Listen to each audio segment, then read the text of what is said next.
in the history of the state of New Mexico.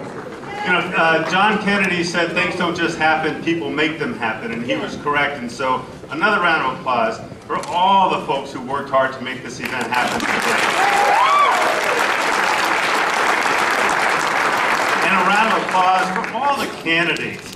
You know, sometimes you're not a candidate, you're watching, and it kind of looks kind of easy. It's hard, and anybody that's willing, that has the courage to run for office deserves our respect.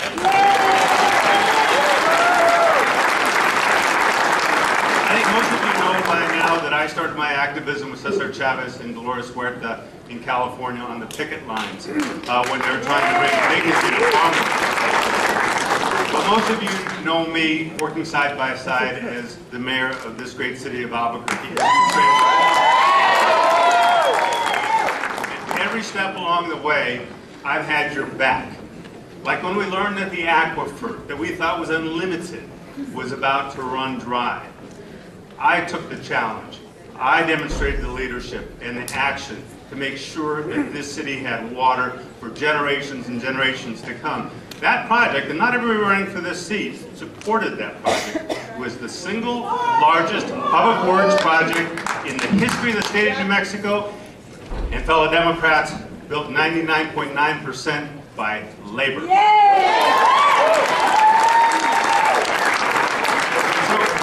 I do want to say a word, I just can't resist it, about all the bottled water. Hey, guess what? It comes from the tap. It's the least recycled plastic in our stream of commerce. And so let's just say no to the bottled water, carbon footprint that it, go out there and get some great Albuquerque tap water from you. I understand our local economy. I'm the only candidate who can legitimately claim to have actually created jobs in this area. During my tenure, we added more than 50,000 jobs. Sandia Science and Technology Park, Albuquerque Film Studio, Shot Solar, Albuquerque Institute of Math and Science at the University of New Mexico. With an eye toward securing New Mexico's future, I made a proposal to create clean energy jobs right here in New Mexico that protect our environment and natural resources while putting New Mexicans back to work. And fellow Democrats, that's the single most important issue in America and in this district today. Comprehensive understanding of what moves the levers of our economy will be vital as we take on the Wall Street gamblers who destroyed our economy and make sure that what they did never happens again. I want to be very clear on this, because as we're solving the current financial mess, it's really important to understand how we got here. George Bush gave tax cuts to the wealthiest of the wealthiest Americans. He then sent the sons and daughters of working families to fight 2 wars and didn't pay for it. And then when Congress called off the regulators, Wall Street went wild, looting our economy, running off with every last dime they could shove in their pockets. I refuse to fix our deficit on the backs of the middle class. It will not be done at the expense of Social Security, Medicare, Medicaid. It will be done on the backs of the 1% who started this mess in the first place. The right wing has it all wrong in supporting the mega corporations who pay no taxes, exploit loopholes, ship jobs overseas.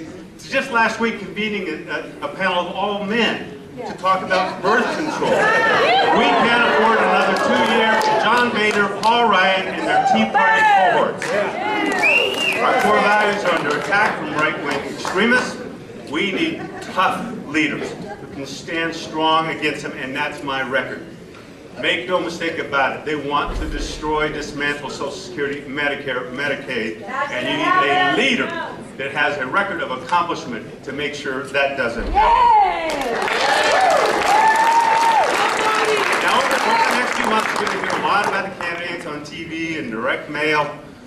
I want to tell you this afternoon or morning, whatever time it may be, that I'm going to take responsibility for every dime spent in my campaign and on my behalf. And I think every Democrat should do the same. New Mexicans have a right to have candidates speak to them directly, run on their records, and not negative attacks from third parties. That's why I offer the challenge, along the lines of what the U.S. Senator from Massachusetts, Elizabeth Warren, agreed with the Republican opponent.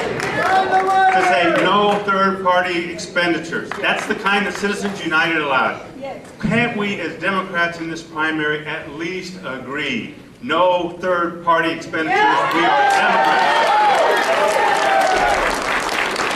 I'm proud to have been endorsed by environmental activist Robert Redford, Dolores Huerta, Lily Ledbetter, who fought so hard for women's rights and equal pay. And I'm really proud to have been endorsed last week by, I think, one of the great presidents in the history of this country, President Bill Clinton.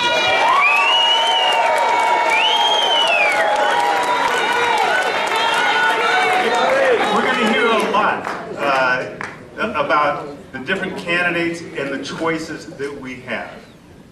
I want to tell you today, in times like this, it really does make a difference. Yes. We can't afford candidates who back away from the tough decisions and who talk. That's right. As Democrats, we are done talking. It's time for action. It's time to raise our voice and say enough is enough, which is what Anna is saying right here. It's